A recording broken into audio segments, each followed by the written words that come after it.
అందరికి వందనాలు. రోమా పత్రిక అపోస్తులైన పౌలు రాసిన పత్రికల నుంచి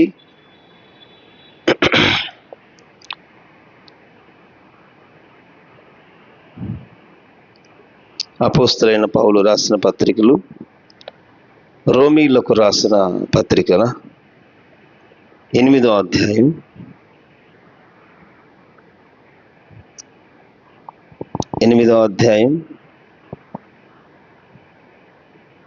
26వ వాక్యం ధ్యానం చేద్దాం. 26వ వాక్యం, అటువలే ఆత్మయు మన బలహీనతను చూచి సహాయము చేయుచున్నాడు. చాలు. ప్రభు ఈ వాక్యమును దీవించునగాక, ఆశీర్వదించునగాక. చూడండి,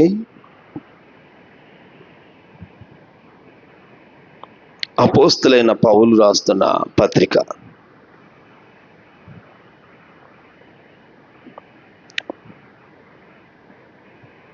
ఆత్మయు మన బలహీనతను చూచి, ఆత్మయు మన బలహీనతలను చూస్తున్నాడు. ఆమేన్ చెప్పండి. మన బలహీనతలు చూసేవారు ఒకరున్నారు. మన బలహీనత ఎందుకనంటే, జాగ్రత్తగా ఆలకించాలి వాక్యం. మన బలహీనతలను చూడాలి. అది మన బలహీనతలు ఏవేవి ఉన్నాయో, ఏ బలహీనతలు ఉన్నాయో, ఏ బలహీనతల మధ్యలో మనం వెళుతున్నామో అపోస్తులైన పౌలు రాస్తూ అంటున్న మాట,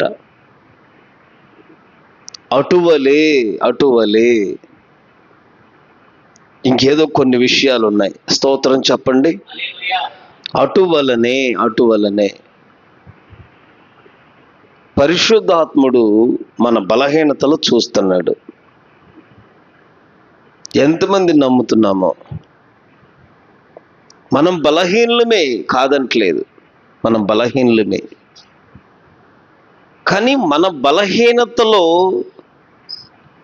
ఆత్మ చూడాలి. మనం బలహీనులమే, మనమేమి బలవంతులము కాదు, బలహీనులమే. మన బలహీనత ఏదైతే ఉందో, ఏ బలహీనత ఉందో, ఏ బలహీనతల మధ్యలో ఉన్నామో, ఒకసారి 18 సంవత్సరముల నుండి నడుము వంగిపోయిన స్త్రీ ఉంది. అప్పుడు యేసు ప్రభువారు సువార్త ప్రకటిస్తూ ఉన్నారు. యేసు ప్రభువారు దేవాలయంలో సువార్త వాక్యము చెప్పడానికి వెళ్ళారు. అక్కడ 18 సంవత్సరముల నుండి నడుము వంగిపోయి బలహీనతలో ఉంది. బలహీనపరచుబడు దయ్యము చేత బాధింపబడుతుంది ఆమె. 1 సంవత్సరం కాదు, 18 సంవత్సరాలు. అక్కడున్న ఆ మందిరంలో అందరూ చూస్తున్నారు. లూకాసు వార్త 13వ అధ్యాయం ఒకసారి చూస్తే, లూకాసు వార్త 13వ అధ్యాయము మీకు అందరికి అర్థం అవటానికి 10, 11, 15 వాక్యం వరకు, 14వ వాక్యం వరకు మనం చూస్తున్నప్పుడు 18 సంవత్సరముల నుండి బలహీనపరుచు, ఆ మూల భాషలో ఆత్మ అని ఉంటుంది, ఆమె నడుము వంగిపోయి ఎంత మాత్రము చక్కగా నిలబడలేకుంది. యేసయ్య ఆమెను చూశారు. హల్లెలూయా. 18 సంవత్సరాలు ఆ సమాజ మందిరంలోనే ఉంటుంది. 18 సంవత్సరాల మట్టు ఉంటుంది. 18 సంవత్సరాల మట్టు ఉంటున్నప్పుడు వాక్యమైన దేవుడు మాట్లాడుతూ ఉన్నారు.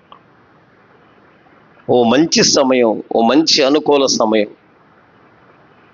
యేసు ప్రభువారే ఆ దేవాలయానికి వెళ్ళారు. యేసు ఆమెకున్న బలహీనత ఏదో, ఆమె బలహీనత నుండి విడుదల పొందు అని చెప్పారు. ఆమెన్ చెప్పండి. బలహీనత ఉన్న బైబిల్ చెబుతుంది 18 సంవత్సరాల మట్టి ఆమె అంటాకి ఆమె సాతాను బంధించిన బంధకాల్లో ఉండిపోయింది. 16వ వాక్యములు, అబ్రహాము కుమార్తె విశ్వాసము కలిగి ఉంది. నా ప్రియ సహోదరులారా, మన బలహీనతలు ఆత్మ చూడాలి. ఆమేన్. ఆత్మయు మన బలహీనతలు చూడాలి. హల్లెలూయా. ఆత్మయు మన బలహీనతలు చూడాలి. మన బలహీనత ఏది? మన బలహీనత చూడటానికి ప్రాముఖ్యమైనది విశ్వాసం. విశ్వాసం కనుక లేదనుకో ఇంకా వ్యర్థులమే. విశ్వాసము గనక మనలో కలగలేదనుకో అసలే ఇక దేవుని కార్యాలు అక్కడ చూడలేం. మన ప్రభువైన దేవుడు ఒక కార్యం చేయటానికి, ప్రభువైన యేసు క్రీస్తు నీ ఎడల కృప చూపటానికి, నీ ఎడల ఏమైనా ఒక అద్భుతమైన ఆశ్చర్యమైన ఒక కార్యం అదేదైనా కానీ జరగాలి అంటే ప్రాముఖ్యమైనది విశ్వాసం. వారిలో విశ్వాసం లేదు కాబట్టి ప్రభువైన యేసుక్రీస్తు వారు ఒక్క అద్భుతం కూడా చేయలేదు. మీరు లేఖనం చదివితే ఒక్క అద్భుతం చేయలే, ఒక్క కార్యం కూడా చేయలే, ఒక్క మేలు కూడా చూడలే వాళ్ళు. కారణం, వారు తమ దేవుని యందు విశ్వాసం ఉంచలా, యేసు యందు కూడా విశ్వాసం ఉంచలా. యేసుక్రీస్తు వారు వచ్చినప్పుడు అనేకులు ప్రభువైన దేవుని యందు దేవుణ్ణి మహిమపరిచారు, యేసుక్రీస్తుని విశ్వాసం ఉంచారు, మరలా దేవుని యందు విశ్వాసం ఉంచుతూ వచ్చారు. ఈ రాత్రి ఆత్మయు మన బలహీనతలు చూచి మనకు సహాయం చేయబోతున్నాడు. ఎంతమంది నమ్ముతున్నారో ఈ రాత్రి ఆమేన్ చెప్పండి. మన బలహీనతలు చూడాలి, పరిశుద్ధాత్ముడు చూడాలి. మన బలహీనత ఏదో చూడాలి. ఏ బలహీనతలు ఉన్నామో, ఏ బలహీనమైన వాటిలో ఉన్నామో. అబ్రహాము విశ్వాసమునందు బలహీనుడు కాక, అబ్రహాము విశ్వాసమునందు బలహీనుడు కాక ఏదైతే వాగ్దానం ఉందో ఆ వాగ్దానమును, ఆ వాక్యమును గట్టిగా పట్టుకున్నారు అంతే. విశ్వాసమునందు ఎక్కడ బలహీనుడు అవ్వలేదు. స్తోత్రం చెప్పండి. విశ్వాసమందు బలహీనుడు కాక 19వ వాక్యం 4వ అధ్యాయం రోమాపత్రిక 4వ అధ్యాయం 19వ వాక్యం చూస్తుంటే, విశ్వాసమునందు బలహీనుడు కాక రమారమి 100 ఏండ్లు వయస్సు గలవాడయుండి అప్పటికీ తన శరీరము మృతతుల్యమైనట్టును శారా గర్భము మృతతుల్యమైనట్టును ఆలోచించను గాని అవిశ్వాసము వలన, అందరు నా వైపు చూడండి ఒకసారి. అవిశ్వాసం వచ్చింది చూడండి అక్కడ. అవిశ్వాసం వలన దేవుని వాగ్దానమును గూర్చి సందేహింపక. అవిశ్వాసము, రెండోది సందేహం. అక్క, అవిశ్వాసం, సందేహం, ఇవి చాలు, ఇంకేం అక్కర్లేక. ఈ 2 చాలు. అవిశ్వాసం, సందేహం. అబ్రహాము అవిశ్వాసం వలన, అవిశ్వాసం అనే దాన్ని చూడండి అక్కడ. అవిశ్వాసము వలన దేవుని గూర్చి, దేవుని వాగ్దానంను గూర్చి సందేహింపక దేవుణ్ణి మహిమపరిచి, స్తోత్రం చెబుదామా? దేవుణ్ణి మహిమపరిచి, ఇంకోటి ఏం చేశాడంట? ఆయన వాగ్దానము చేసిన దానిని నెరవేర్చుటకు సమర్థుడని రూఢిగా విశ్వసించి, ఆమేన్ చెప్పండి. విశ్వసించటం ఒకటి, ఆ మాట అండర్లైన్ చేసుకుంటారా? ఇదిగో రూఢిగా విశ్వసించి, విశ్వాసము వలన, హల్లెలూయా, విశ్వాసము వలన బలం పొందుకున్నాడు. ఈ రాత్రి వాక్యం వింటున్న నా ప్రియ సహోదరులారా, ఏ విషయంలో బలహీనుడవో, ఏ విషయాల మధ్యలో బలహీనతలో ఉన్నావో, ఎందుకు బలహీనతల మధ్యలో మనం వెళుతున్నామో ఒక్కసారి మన ఆధ్యాత్మిక జీవితాలను పరిశీలన చేసుకోవాల్సిందే.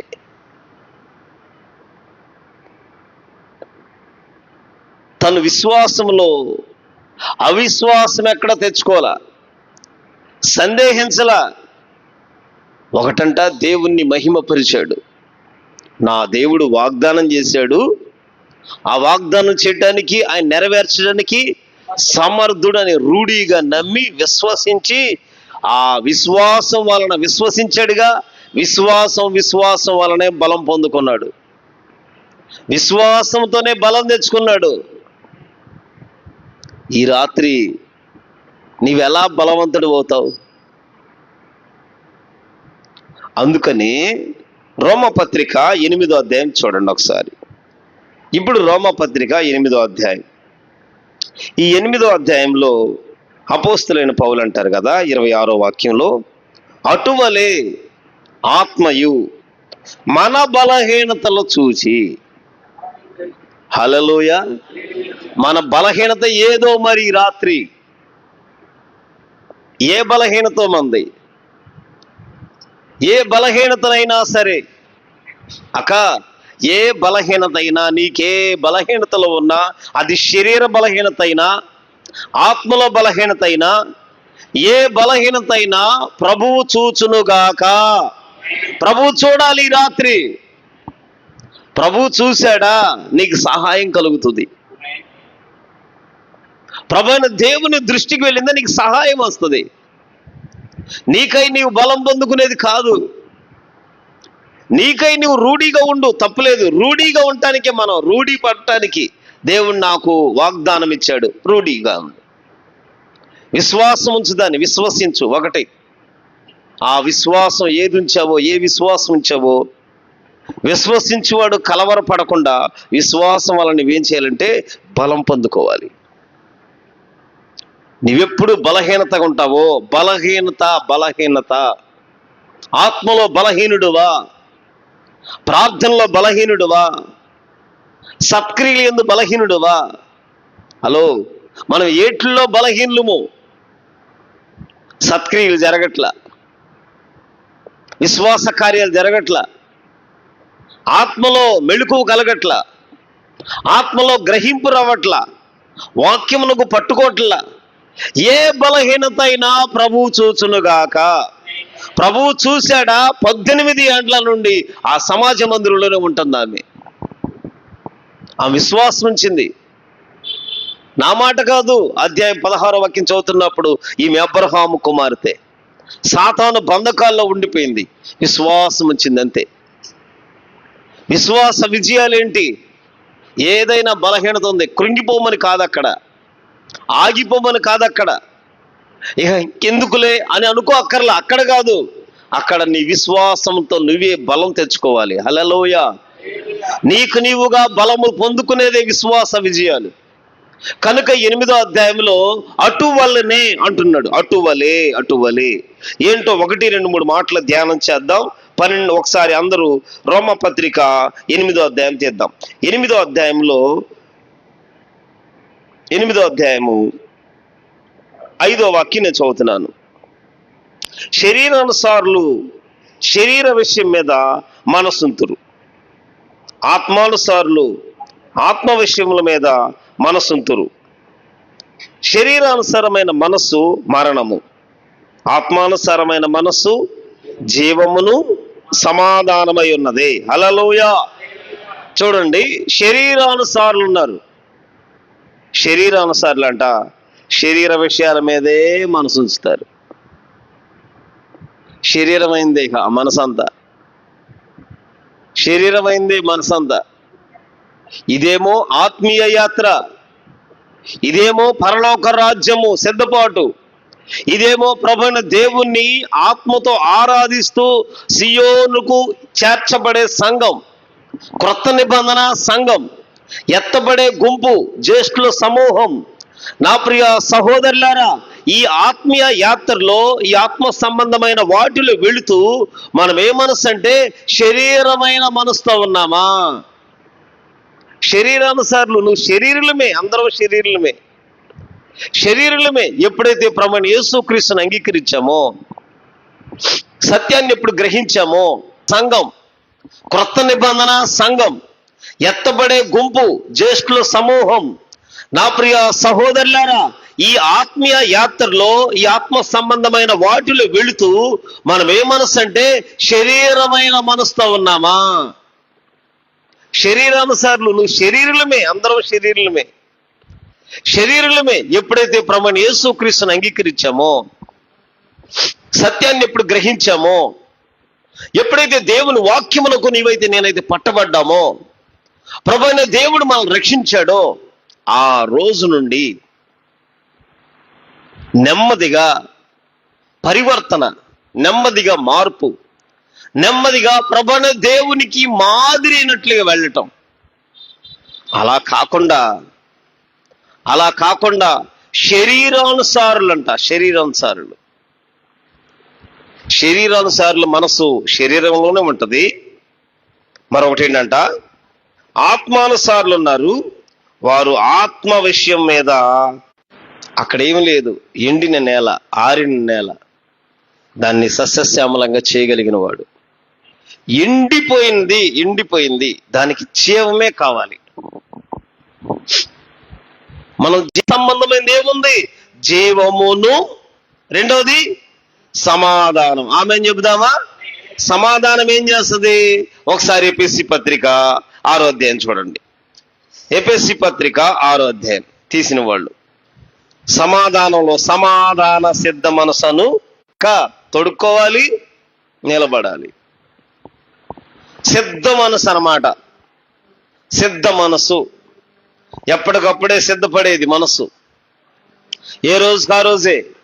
మళ్ళీ రీకాలకుండా జీవమును సమాధానం. ఆమేన్. జీవము, సమాధానం, ఈ రెండు అక్కడ దొరుకుతాయి. హల్లెలూయా. జీవమును సమాధానమైంది. జీవం కావాలి. జీవం ఒక్కటి ఉంటే కుదరదుగా. మీ కాళ్ళ క్రింద శీఘ్రముగా, స్తోత్రం చెప్పండి, ఈ కాళ్ళకి సమాధాన సిద్ధ మనసును జోడుంటేనే, అందరూ తొక్కేసేది కాదు. కాళ్ళకి, పాదములకు సిద్ధ మనసును జోడు. అనుదినంబు శక్తిని పొందుచున్న వారమై యేసుతో టీవీగాను వెడలను. హల్లెలూయా. అనుదినము శక్తిని, అనుదినము సమాధాన జోడు. ఎందుకు? సాతాను వేస్తున్న అగ్ని బాణాలు ఆర్పటానికి, సాతాను తంత్రములు ఎదుర్కోవటానికి, సాతాను పరీక్షల్లో దాటడానికి, సాతాను పెడుతున్న ప్రతి విధమైన ఆటంకాల, అవరోధాల నుండి బయటికి రావటానికి, ఆలోచనకర్తైన దేవుడు ఆలోచన దొరకటానికి బైబిల్ చెబుతుంది, నీవు ఆత్మ సంబంధివైతే కనుక ఇదిగో జీవమును సమాధానాన్ని కోరుకుంటావు. నీవు ఆత్మీయుడివే కదా. ఆమెన్ చెప్పండి.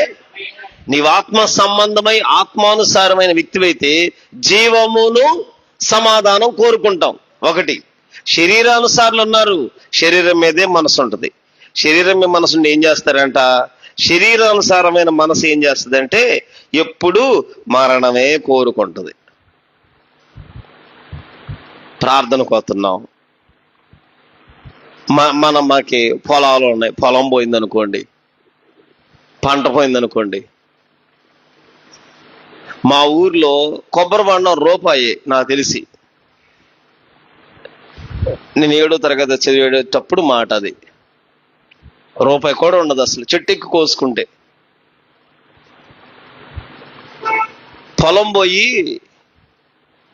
పొలానికి పోయి పొలంలో జున్నుగడ్డి చేలో కొబ్బరి మొక్కలు ఉంటాయి కదా, పైకెక్కి ఏమైందిలేని ఒక 5 కాయలు కోసుకుని తాగేశాడు.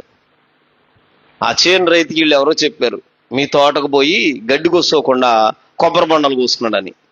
5 కాయలు ఎంత? రూపాయలు లెక్కెత్తే 5 రూపాయలు. సరే, 10 సంవత్సరాల క్రితం, ఒక 15 ఏళ్ల క్రితం, 15 సంవత్సరాల క్రితం 5 రూపాయలు. 5 రూపాయలు అంటే సరే కేజీ బియ్యం అనుకోండి, పోని అప్పట్లో 5 రూపాయలు. ఈయన అన్నాడు, రైతు ఏమన్నాడు, ఇంకా అరే నువ్వు రావాలరా, ఎందుకు కోసాడు వాడిని రమ్మనండి అన్నారు. వెళ్ళి ఆ రైతు దగ్గరికి వెళ్ళి తప్పు అయిపోయిందని క్షమాపణ చెప్పాల్సి వస్తుందని ఉరిపోసుకుని చచ్చిపోయిన వాళ్ళు ఉన్నారు. ఎన్ని రూపాయలకి? 5 రూపాయలకి. లేరనుకున్నారా? మా రోడ్లో 5 రూపాయల పూల కోసం ఉరి పోసుకున్న వాళ్ళు ఉన్నారు, కిరసనాలు పోసుకున్న వాళ్ళు ఉన్నారు. ఆలోచించండి. శరీరానుసారమైన మనసు ఇది. అదేం కోరుకుంటుంది? మరణమే కోరుకుంటుంది. మరణముతో ఒడంబడిక ఉంటుంది కాళ్ళకి, మరణముతో నిబంధన. మాట అన్నావా, మాటకి తట్టుకోలేం. బాధ కలిగిందా, ఈ బాధ పడే కంటే చచ్చిపోవాలి, ఈ శ్రమ పడే కంటే చచ్చిపోవాలి. అందుకు ఆత్మ సంబంధమైన యాత్రలోనే ఉన్నారు. ప్రభువైన యేసుక్రీస్తునే కలిగి ఉన్నారు. ప్రభువైన యేసునే వెంబడిస్తున్నారు. వాక్యము తెలుసు, ప్రార్థన వింటున్నాం, వాక్యం వింటున్నాం. అయితే బైబిల్ చెబుతుంది శరీరానుసారమైన మనసు ఇది. ఎంత స్వార్థ విన్నా, ఎంతమంది స్వార్థికులు వచ్చినా, ఎంతమంది ప్రవక్తలు ప్రవచిస్తున్నా, ప్రభువైన దేవుని వాక్యం ఎదురుకు వస్తున్నా, దేవుడు నీతో మాట్లాడుతూ నిన్ను బలపరుస్తున్నా, మనస్సు మాత్రం మార్చుకోవాలా, మనస్సు మారలా. శరీరమైన మనసు అన్నమాట. ఇది కోరుకునేదంతా ఏంటంటే బాగుంటే సుఖం, దీనికి ఏమి ఇబ్బంది కలగకూడదు. నా ప్రాణమా తిను, త్రాగు, సుఖించు, అంతే. దీనికి ఎక్కడ ఇబ్బంది కలగకూడదు. ఏ ఒక్కర్లో జ్వరం వచ్చిందనుకో 10 మంది కూర్చోవాలి చుట్టూ. బాగా జ్వరం వచ్చేసిందనుకో 10 మంది ఇంట్లో వాళ్ళందరూ చుట్టూ కూర్చోవాలి. చుట్టూ కూర్చుని వాళ్ళని అసలు చూడక ఈ జ్వరం తగ్గటమే కానీ కూర్చున్న వాళ్ళందరికీ ముచ్చెమటలు పట్టిపోతాయి. అసలు ఎంత కంగారు ఇప్పుడే జ్వరమే వచ్చింది, అమ్మ నాయన ఇంకా మరి కరోనా సమయంలో ఏమైపోవాలి. చిన్న దానికి శరీరమైన మనసు. అదే నువ్వు ఆత్మ సంబంధివైతే, ఆత్మానుసార మనసుంటే నా ప్రభు జీవం వచ్చునుగాక, మరలా జీవం పొందుకుంటున్నాం. ఆమేన్. మరలా ప్రభువైన దేవుని కొరకు మండుతున్నాం. హల్లెలూయా. ప్రభువైన దేవుని పని కొరకు నిలబడుతున్నాం. ఏదన్నా నీ పని ఉంటే నిలబెట్టు ప్రభువా, ఈ బలహీనత అయితే విడిపించు. దేవుని సమాధానం, దేవునికి నీకు సమాధాన సంగతులు ఉన్నాయా, సమాధాన క్షేమం ఉందా, అయితే ఈ బలహీనతలోనే నువ్వు దేవుణ్ణి మహిమపరుస్తావు. నీ బలహీనత ఎప్పుడో అప్పుడే నువ్వు బలవంతుడు ఉంటావు. ఈ బలహీనత చేత దేవుణ్ణి ఘనపరుస్తావు నీవు.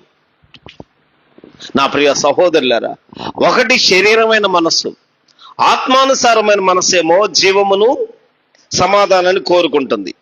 7వ వాక్యం చదువుతున్నాను చూడండి.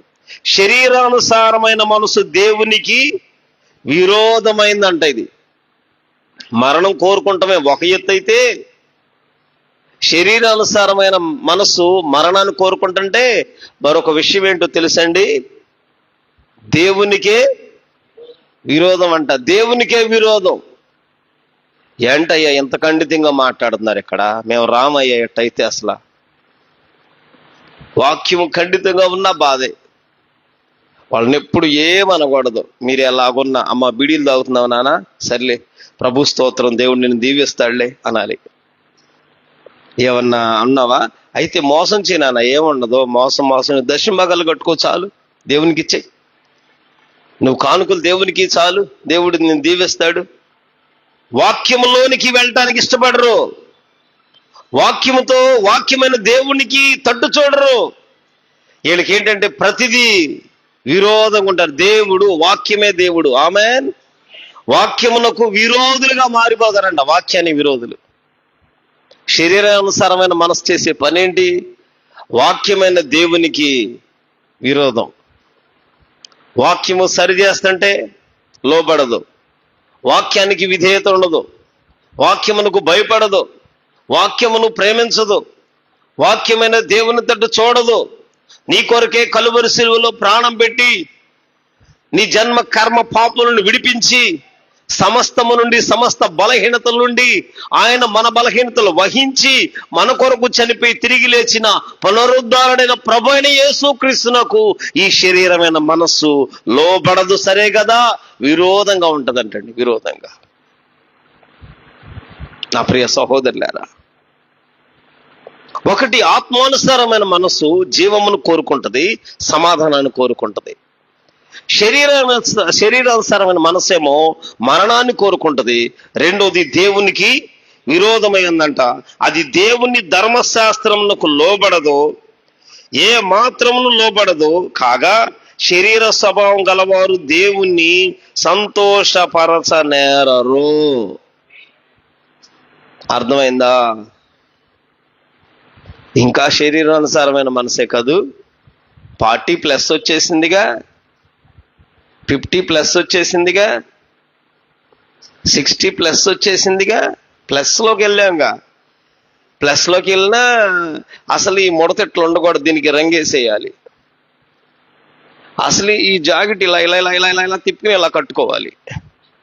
60+కి వెళ్ళావు. 60లో కూడా 20 లాగా ఉండాలి. శరీరానుసారమైన మనసు నీ దేవునికి లోబడకుండా చేస్తుందక్క.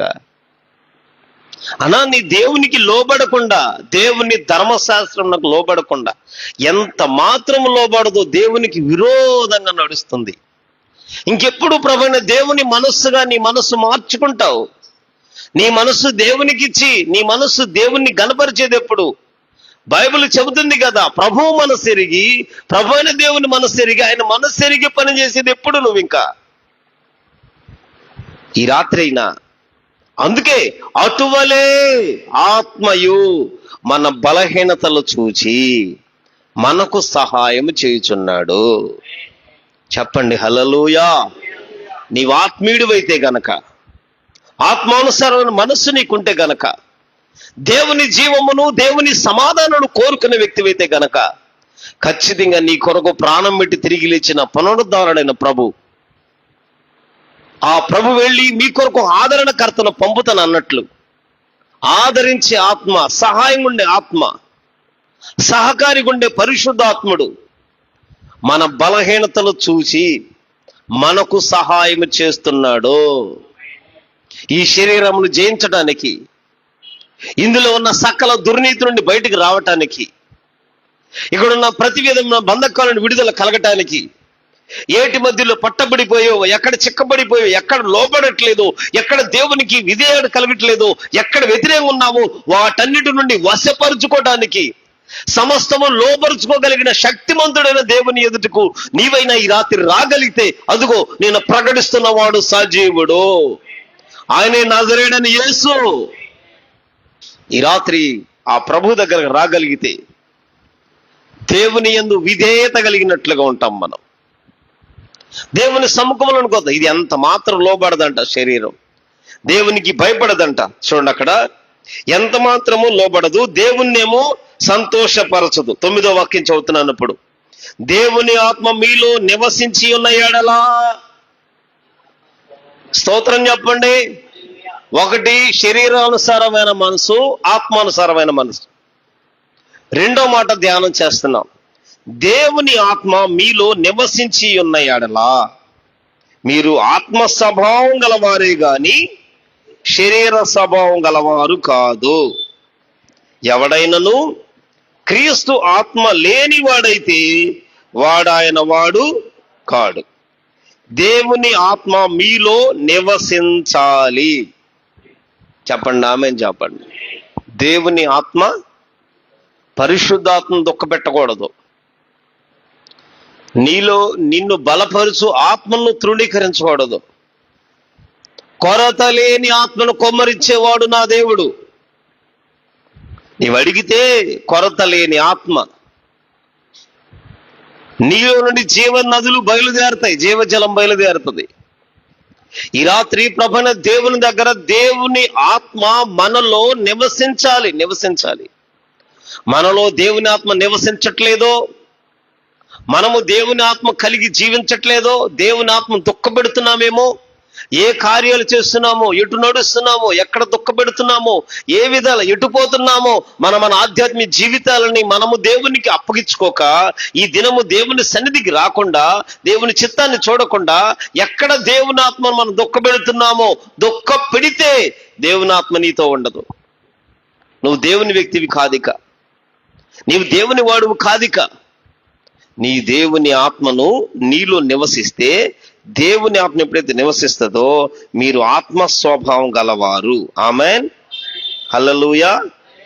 దేవుని ఆత్మ మనలో నివసించాలి. రెండోది ఏంటిది? ఆత్మ మనలో నివసించాలి.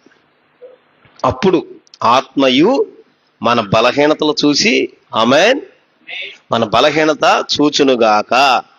ఏ బలహీనత? ప్రార్థన చేయలేకపోతున్నావు, జీవమును కోల్పోతున్నావు, సమాధానం పోగొట్టుకుంటున్నావు. భోజనము పానము కాదుగా పరలోక రాజ్యం. సమాధానము, దేవుని సమాధానం మొదట, అదుగో దేవుని కనికరము. వీటి తట్టు, పరలోక సంబంధమైన వాటి తట్టు చూస్తాం. అప్పుడు నేనేం చేస్తుంది? ఆత్మ నిన్ను బలపరిచి నీ కొరకు ఏం చేస్తుందంటే, ఆ కింద వాక్యంలో ఉంటది, ఉచ్చరింప సఖ్యము గాని మూలుగులతో ఆ ఆత్మ తానే మన పక్షమున విజ్ఞాపన చేస్తాడు. చెప్పండి హల్లెలూయా. ఏం చేస్తాడంట? మన పక్షమున విజ్ఞాపన. ఆ ఆత్మ తానే మన పక్షం విజ్ఞాపన చేస్తాడు.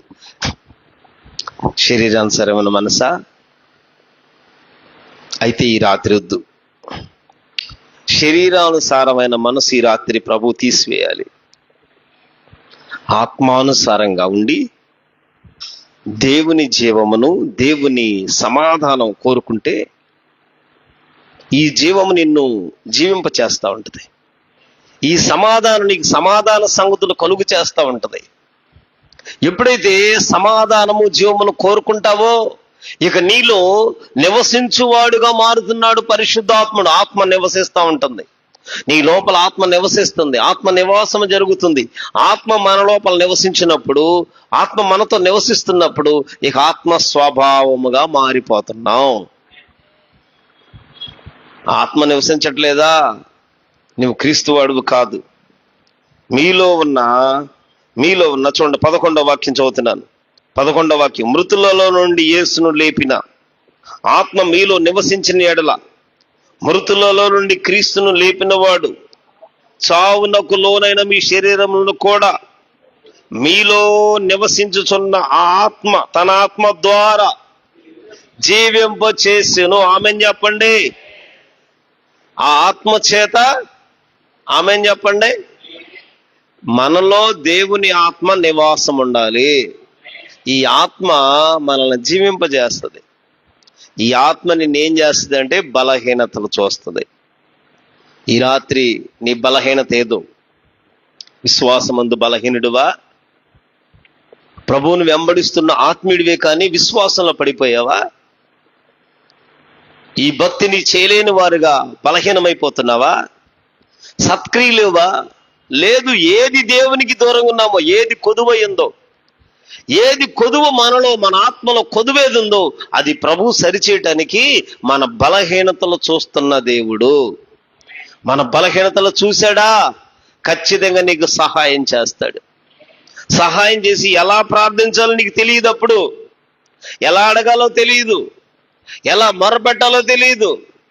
మనమైతే మన శరీరంగా ఉన్నాంగా, శరీరంగా ఎంతకాలం జీవించాంగా, శరీరమైన వాటిని అడుగుతాం, శరీర సంబంధమైన కోరుకుంటాం, శరీరమైన వాటిని అడుగుతూ ఉంటాం. అపోస్తలుడైన పౌలుకు బలహీనత ఒకటి ఉంది. కనులకు పుసులు కడుతున్నాయి. తన శరీరంలో ఒక ముళ్ళు ఉంది. ముళ్ళుగా పెట్టాడంట జీవము కలిగిన దేవుడు. ఎప్పుడైతే ఆ బలహీనత తనలో ఉందో తీసేయమని 10 మార్లు అడిగారంట. ఎన్ని మార్లు అడిగినా నా కృప నీకు చాలు. చూస్తారా మాట? కొరింథీ పత్రిక 2వ కొరింథీ పత్రిక తీయండి.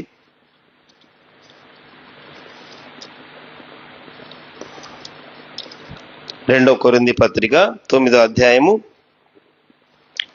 9వ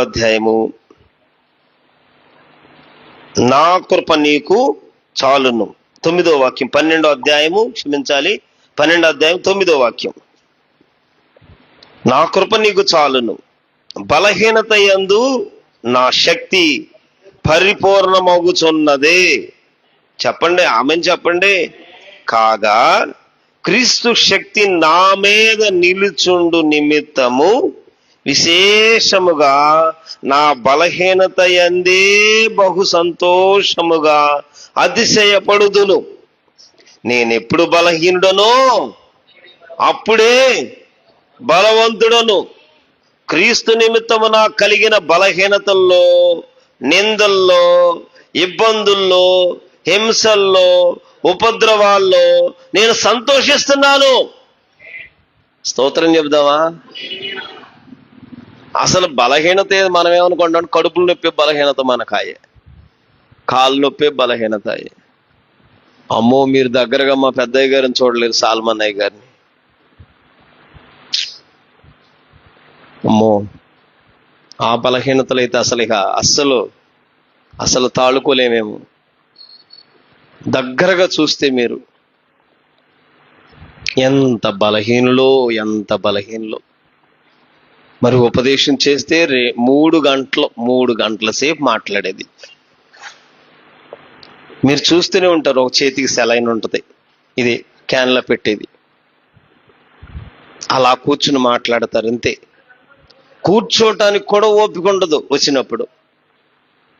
ఎప్పుడైతే బలిపీఠం మీదకి వెళ్తారో, కూర్చుంటారో, ఎప్పుడు బలహీనంగా కూర్చుంటారో ఆ రోజు 3 గంటలు వాక్యము, మళ్ళా 40 నిమిషాల ఆరాధన, 4 గంటల సమయం. మనం బలహీనత అయితే, మనమైతే గట్టిగా జ్వరం వస్తే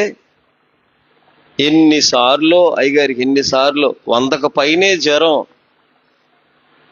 ఎక్కడ ఆగిపోయింది కనపడరు అసలు. నేను దగ్గర చూస్తున్నాను కాబట్టి అంటున్నా ఈ మాట.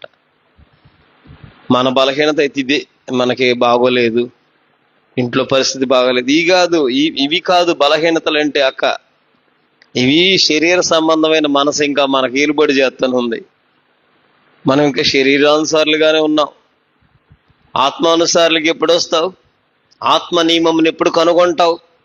ఆత్మ సంబంధమైంది దేవుని చిత్తము ప్రకారం ఎప్పుడు జీవిస్తావు? ఈ రాత్రి అటువలనే ఆత్మయు మన బలహీనతలు చూచునుగాక.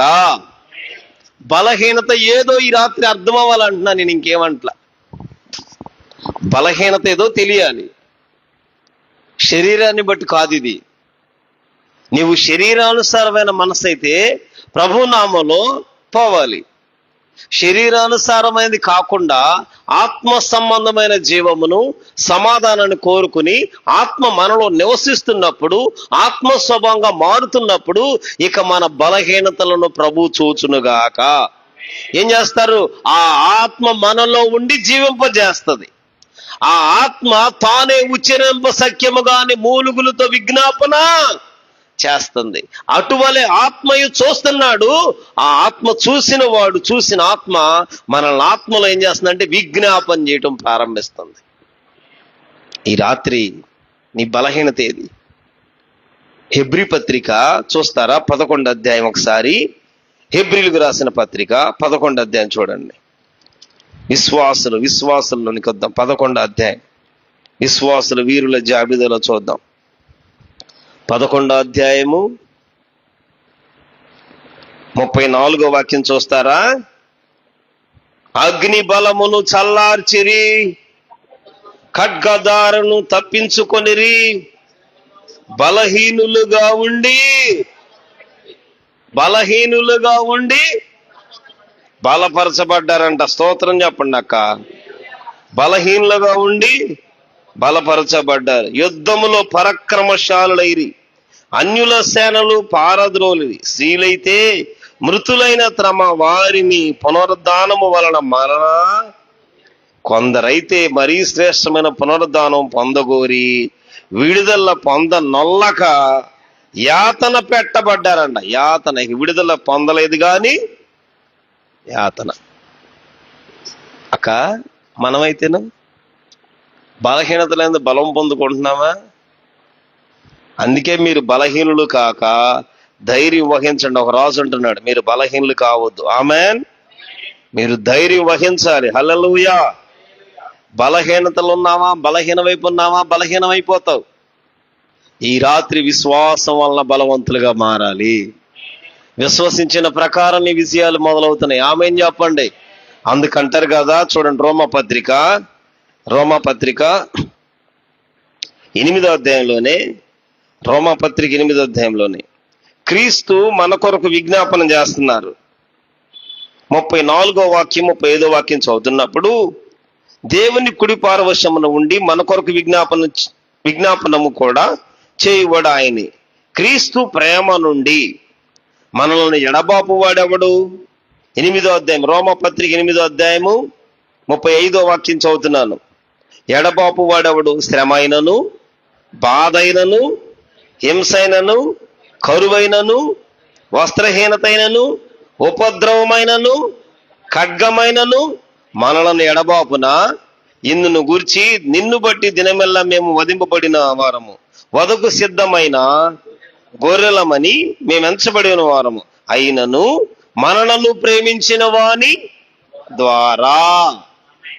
స్తోత్రం చెప్పండి. మనలను ప్రేమించిన వాని ద్వారా వీటన్నిటిలో అత్యధిక విజయము పొందుచున్నాము. మరణమైనను, జీవమైనను, దేవదూతలైనను, ప్రధానులైనను, రాబోవైనను, అధికారులైన, ఎత్తైన, లోతైన, సృష్టింపబడిన మరి ఏదైనా మన ప్రభువైన యేసు క్రీస్తు యందలి ప్రేమ నుండి మనలను ఎడబాప నేరవు. హల్లెలూయా. కనుక ఈ రాత్రి ఆత్మ సంబంధమేనా, శరీరానుసారమైన మనసు, శరీరానుసారి మనసు దేవునికి లోబడదు, దేవుణ్ణి సంతోషపరచదు. ఆత్మానుసారమైన స్వభావం కలిగితే ఆత్మ చేత జీవింపబడతాం. ఆమేన్ చెప్పండి. కనుక 13వ వాక్యంలో, మీరు శరీరానుసారంగా ప్రవర్తించిన ఎడల చావవలసిన వారై ఉందురు, కానీ ఆత్మచేత శరీర క్రియను, ఆత్మచేత శరీర క్రియలను చంపాలి. ఆమేన్ చెప్పండి. శరీర క్రియలు. ఈ శరీరంతో ఏ క్రియలు చేస్తున్నామో, నీవు ఆత్మ సంబంధం అవ్వాలంటే శరీరంలో ఉన్నాగా శరీర కార్యాలన్నీ, శరీర క్రియలన్నీ ఆత్మచేత చంపిన ఎడల, చదవండి అక్కడ, ఆత్మచేత చంపిన ఎడల జీవించెదరు. దేవుని ఆత్మచేత ఎందరూ నడిపించబడతారో వారందరూ దేవుని కుమారులు అవుతున్నారు. హల్లెలూయా. 15వ వాక్యంలో, ఏలయనగా దాస్యపు ఆత్మను పొందలేదు గాని దత్తపుత్రాత్మను పొంది ఉన్నాం. ఆత్మ కలిగిన వారమై అబ్బా తండ్రి అని మొర్ర పెట్టుచున్నాం. హల్లెలూయా. 16వ వాక్యంలో, దేవుని పిల్లలమని తానే మన ఆత్మతో కూడా సాక్ష్యం. ఈ మాట కావాలి నాకు. ఆమేన్ చెప్పండి. తానే మన కొరకు సాక్ష్యం ఇవ్వబోతున్నాడు. ఆమేన్. ఆత్మ సాక్ష్యం ఇస్తుంది. ప్రభు సాక్ష్యం ఇవ్వాలి. ప్రభు అయిన దేవుని కొరకు పట్టబడ్డావా, వెంబడిస్తున్నావా, ప్రభు అయిన యేసుక్రీస్తు ముద్ర పొందావు కాబట్టి సాక్ష్యం. రెండోది, ఆత్మ కూడా సాక్ష్యం ఇవ్వాలి. నిన్ను బలపరిచే ఆత్మనే తృణీకరిస్తున్నావు. ఎవరికన్నా ఆత్మ వచ్చిందనుకో, ఎవరికో వచ్చింది ఏమో, వారి మనసేమో, సరే అదేదో మనకి సంబంధం లేదు కదా. పరిశుద్ధాత్మ తృణీకరించటానికి నీవెవరమే, నేనెవరిని? మనం అసలు నేను ఆత్మ లేకుండా, నేను పొందుకోకుండా ఒకరిని తృణీకరిస్తాను నేను ఎవరిని అంటున్నా. మనము మన దేవుని చేత ఆత్మ చేత నడిపించబడుతున్నాం. ఆమేన్. అప్పుడు నువ్వు గ్రహించావు, నీకు అర్థమైపోయింది ఇది దేవుని ఆత్మ అని. దేవుని ఆత్మేదో దైవపు ఆత్మేదో గ్రహించాం, అప్పుడంటా సరిపోతాం. అసలు దేవుని ఆత్మే మనకు లేదు, దేవుని ఆత్మ చేత నడిపించబడలేదు. ఆత్మ చేత శరీర కార్యాలు ఇంకా చంపబడలేదు, సిలువ వేయబడలేదు, కొట్టబడలేదు. ఒక క్రియనన్న కొట్టామా, ఒక్క కార్యనన్న కొట్టామా, ఒక క్రియన్న చంపబడుతుందా, ఒక దానినన్న కొడుతున్నామా? కొట్టే అనుభవం ఉందా? అసలు అడుగుతున్నా, కొట్టే అనుభవం ఉందా? మనం ఏం చేస్తామంటే పెంచుతాం, పాలు పోసి పెంచినట్టు పెంచుతాం. ఉండు చక్కగా, ఇది బాగుంది, ఇది ఉండకపోతే ఇట్లా లేకపోతే నడవదండి దోనే. కథ ఇలా ఉండాలి, ఇట్లాగుండాలి కదా. ఉపమానంలో గనక ఒక కథ అండి అది. ఆ ఆ ఊర్లో పాము బాగా బస్సు కొడుతుందంట. చూడండి, అసలు పాము బస్సు కొడుతుంది. ఇక ఎటు వెళ్ళాలన్నా ఊరు బయటికి పోవాలి కదా. అప్పుడు బయటికి పోవాలంటే ఆ లోపల చిలకల్లో పాము తిరుగుతూ ఉంది. పెద్ద పాము తిరుగుతుంటే అప్పట్లో స్వాములు ఊర్లోకి వస్తున్నారు, యోగులు చక్కగా. వీళ్ళందరూ ఊరందరూ వెళ్ళి, అయ్యా అయ్యా అయ్యా, మరి మాకు ఒక ఉపకారం చేయండి, ఊరు చివర పాము, మేము పిల్లలు వెళ్తున్నా, పెద్దవాళ్ళు వెళ్తున్నా, అది మా మీదకి వచ్చేస్తుంది అయ్యా, తిరుగుతుంది, మా భయం వేస్తుంది అని చెప్పారంట. ఇక ఆయన వెళ్ళి ఆ ఊర్లోకి వచ్చిన ఆ పెద్ద స్వామి ఏం చేశాడు, వెళ్ళి నాకు పాము ఇట్రా అన్నాడంట. బయటకు వచ్చిందంట. నువ్వేం చేస్తున్నావు అనంట. నేనేం చేస్తున్నాను, నా జీవనం నేను పోతున్నాను అందంట. నువ్వు పోతాం కాదు, ఇప్పుడు చెబుతున్నా, వాళ్ళు వచ్చిన వాళ్ళనేమి అనొద్దు, సరేనా అన్నాడంట. సరేనయ్యా అని తలకాయ ఊపింది. సరే కదా, వీళ్ళకి కూడా చెప్పాడు. నేను చెప్పాను కమ్మా, ఓకే చెప్పావయ్యా, సరేనయ్యా అనగానే ఇప్పుడు పిల్లలు పెద్దలు ఊరందరి ముందు ఈ మాట ఉంది కదా. ఇక ఈ పాము వాళ్ళట్టు పోతున్నా ఇటు పోతుంది. పాము ఏమంటలేదని పిల్లోడు మొదలుకొని పెద్దోడు రాళ్ళు వేసి కొడుతున్నారంట. పాము ఒళ్ళు ఓనం అయిపోయింది, ఒళ్ళు పొక్కిపోతుంది, రోజు కొడుతున్నారు. ఒక రోజు వచ్చాడు, మళ్ళీ కొద్ది రోజులకు వచ్చాడు. ఆయనే వస్తే ఏమంటుంది, ఏమన్నా పాము ఏమంటుందా అంటే, ఏమంటలేదంటే బ్రహ్మాండంగా ఉన్నాం, మేము అందరం వెళ్తున్నాము వస్తున్నాము, ఏమంటలేదంటే సరే కదా అని చెప్పి ఆయన మళ్ళీ అక్కడికి వెళ్ళాడంట. నాకు పాము ఇటు రా అన్నాడు. వచ్చిందంట. వస్తే ఏం జరిగిందంటే అప్పుడు అంటుందంట, ఏముందయ్యా నువ్వు చెప్పావు, నీ మాటకి నేను లోబడి ఉన్నాను, నీ మాటకే వింటున్నాను. చూడయ్యా ఊళ్ళంతా కొట్టేస్తున్నారు, రాళ్లతో కొట్టేస్తున్నారు. ఓ పిచ్చిదానా, నేను నీకేమన్నాను, వాళ్ళ ముందు జాగ్రత్తగా ఉండు అన్నాను. అప్పుడు నువ్వేం చేయాలి, వివేకం కలిగి ఉండాలి కదా, వివేచన కలిగి ఉండాలిగా, కరవక్కరలా బస్సు కొడతా ఉండాలిగా, కనీసం అటు లెగుతూ ఉంటే వాళ్ళు వెళ్ళిపోతారు కదా. నువ్వెందుకు అట్లా చేసుకున్నావు, ఇప్పటికైనా తెలుసుకో, నేను వెళ్ళిపోతున్నా అని చెప్పి వెళ్ళాడంట. ఈయన వెళ్ళిన తర్వాత ఆ పిల్లలు వస్తుంటే బుస్ అంటుందంట. అమ్మో ఇక్కడ ఉందర పావుందర బాబు అని చెప్పి ఎవరి కాలికే ముందే సర్దుకుంటున్నారు. మరలా మొత్తంగానే ఏదన్నా ఇది పని అవ్వాలన్నప్పుడు ఏమంటుంది, బుస్ అంటుందంట. అనగానే అమ్మ బాబు ఇక్కడేకా ఈ టైంలో వెళ్ళామంటే ఉంటదిరా అని వాళ్ళు ఏం చేస్తున్నారు, ఎవరో పని వాళ్ళు గౌరవంగా చేసుకుంటున్నారు. యాక మనం ఎట్టున్నాం ఇప్పుడు, ఇక ఒళ్ళు వానం చేసుకుంటున్నామో స్తోత్రం చెప్పండి. వినయం కలిగి మెళుకు కలిగి వివేకంగా పోతున్నాము. ఈ రాత్రి ప్రభు అయిన దేవుని యందు మనకు అత్యధిక విజయం ఉంది. ఎందుకు, అటువలే ఆత్మ మన బలహీనతలనే చూసి సహాయం చేస్తున్నాడు. నీవప్పుడు మొరపెడతావు, అబ్బా తండ్రి నాయన అని. మొరపెట్టాలంటే నీలో ఆత్మ రావాల్సిందే. ఆత్మ లేని వాడువైతే నీవు దేవుని వాడువు కాదు, ఆయన వాడువు కాదేగా. ఆత్మచేత శరీర క్రియను చంపాలి. ఆత్మచేతనే శరీర కార్యాలు చంపబడితే, ఎప్పుడైతే నువ్వు ఆత్మానుసారంగా ఉంటావో అప్పుడు నువ్వేం చేస్తావంటే దేవుని కుమారులు అయిపోతావు. దేవుని దగ్గర ఆత్మను పొందుకుంటావు, దత్తపుత్ర ఆత్మను పొందుకుంటావు. దాస్యపు ఆత్మ కాదు, బానిసలాగా ఉండేది కాదు, దత్తపుత్ర ఆత్మ పొందుకుని అబ్బా తండ్రి నాయన నువ్వు మొరపెడతావు. భారం కలిగిన ప్రార్థన, కన్నీరు కలిగిన ప్రార్థన, యాతన పెట్టబడిన ప్రార్థన, అనేకుల కొరకు, నశించు ఆత్మల కోసం, కుటుంబాల కోసం, నీకున్న భారాన్ని బట్టి, నీ పరిచయాలను బట్టి, నీ పిల్లలను బట్టి, కుటుంబాలను బట్టి ప్రభువైన దేవుడు నీకు భారం ఇస్తే నువ్వు అప్పుడు మోకరిస్తావు. నీకు సమయం తెలియదు, ఇంకా సమయంతో పని లేదు. ఇంకా 8 అవ్వాలని రూల్ లేదు, ఇక 7 అవ్వాలని రూల్ లేదు. ఇక నీలో ఉన్న ఆత్మ నువ్వెప్పుడు బలహీనం అవుతున్నావో నీకు సహాయం చేయబోతున్నాడు. సహాయం చేసి విజ్ఞాపన చేస్తున్నాడు. హల్లెలూయా. ఎప్పుడైతే విజ్ఞాపన చేస్తున్నాడు, కరువైనా, ఇరుకైనా, ఇబ్బంది అయినా, శ్రమైనా, మరి ఏదైనా యేసు క్రీస్తు నుండి మనలను వేరు చేయదు. మరలా దేవుడు మనలను ప్రేమించిన వాడు గనక ఆమేన్, వాని ద్వారా మనకు అత్యధిక విజయం కలుగుతుంది. ఆయన ద్వారా మాత్రమే విజయం. ఈ రాత్రి ఓ శరీరం సరివా, శరీర క్రియలు ఏం కొట్టుకోవు, ఇంకా పోనీ దట్లా గుంచేస్తావా? శరీరంగా జీవిస్తున్నావా? కాలం అయిపోతుంది, బలం అయిపోతుంది నీ ఆధ్యాత్మిక జీవితం. ఈ రాత్రి ప్రభు పిలిస్తే, ఈ రాత్రి అయినా నీ హృదయం మంది విశ్వాసం ఉంచి నీ నోటితో, అతడు విశ్వాసంలో బలహీనుడు కాలేదు, శరీరంగా బలహీనమే అన్నా, శరీరం బలం తగ్గిపోయింది, శారా బలం తగ్గిపోయింది. అయితే అవిశ్వాసం తెచ్చుకోలా, సందేహించలా. ఏదైతే నా దేవుడు మాట ఇచ్చాడో ఆ దేవుడు మాట నెరవేరుస్తాడు, జరిగిస్తాడని విశ్వాసం ఉంచి రూఢిగా నమ్మి విశ్వాసం వలన బలం తెచ్చుకున్నాడు. బలహీనత వైపు వెళ్ళా. ఈ రాత్రి బలహీనత తట్టు వెళ్తావేమో, బలహీనమైన మనసు కలిగి ఉంటావేమో. ఎంతకాలం బలహీనుడిగా ఉంటావు? బలహీనులను బలాఢ్యులుగా మార్చగలిగిన దేవుడు. చెప్పండి ఆమెన్ చెప్పండి.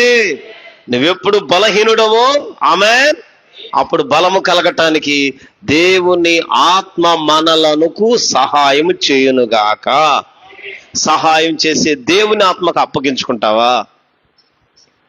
నీ శరీర కార్యాలు నీవు అడ్డం పెట్టుకుంటావా? ఈ రాత్రి నీకు నీ దేవునికి ఏది అడ్డంగా ఉందో తీసేసుకుని ఈ రాత్రి శరీర కార్యాలు కాదు, శరీర క్రియలు చంపబడాలి. ఆత్మలో దేవుని పోలికలోనికి వచ్చినట్లు, దేవుని మాదిరి కలిగినట్లు నీకు అప్పగించబడిన పరుగును, నీకు అప్పగించబడిన విశ్వాసాన్ని కాపాడుకుంటూ ప్రభు అయిన యేసు క్రీస్తులో సాగి ముందుకు వెళ్ళాలి. ఆమేన్. అప్పుడే అత్యధిక విజయం. హల్లెలూయా. అప్పుడే దేవుని ప్రేమ నుండి మనల్ని ఎడబాపదు. ఏదైనా వస్తుంది, వచ్చినది ఎడబాపదు. దేవుని కృప మనకు తోడే నడిపించును గాక. ఈ బలహీనతలో ప్రభువైన దేవుడు సహాయం చేయను గాక. ఆమేన్, ఆమేన్, ఆమేన్. ప్రభు ఈ మాటలు దీవించి ఆశీర్వదించును గాక. ఆమేన్. ప్రార్థన చేస్తాం.